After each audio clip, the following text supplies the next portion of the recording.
ఈ సందర్భం అంతటిని గమనిస్తే ఇక్కడ దయ్యము చేసిన కార్యముని మనం గుర్తించాలి. అదేంటంటే బలహీనపరుస్తుంది.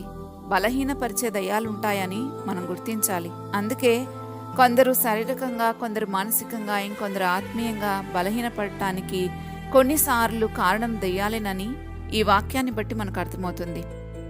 క్రొత్త నిబంధనలు చూస్తే దయ్యాలు కొందరిని కింద పడేయటం చూస్తాం. మార్కు సువార్త 9:20లోను, లూకా 9:42లోను. మరి కొందరిని వారిని వారే హాని చేసుకునేలాగా చేయడం కూడా చూస్తాం. మార్కు సువార్త 5:5లో. ఇలా ఒక వ్యక్తి దయ్యం చేత పీడించబడుతూ ఉంటే రకరకాలుగా ప్రవర్తిస్తూ ఉంటారు. తీవ్రంగా హింసాత్మకమైన స్థితి, ఇంకా ప్రాణాలు తీసుకోవాలనుకోవడం, నిరాశలో కూరుకుపోవడం, ఇలాంటివన్నీ కూడా మనం గమనిస్తూ ఉంటాం. ఒక వ్యక్తి దురాత్మ చేత పట్టబడటానికి కారణాలు బైబిల్ ఏం చెప్తుందంటే, ఈ మెసేజ్ మీరు పూర్తిగా వినాలి అని అనుకుంటే కింద లింక్ ఇచ్చాము. ఆ లింక్ని క్లిక్ చేస్తే అది మిమ్మల్ని బైబిల్ స్టడీలోకి తీసుకుని వెళ్తుంది. అక్కడ పూర్తి మెసేజ్ని వినగలరు.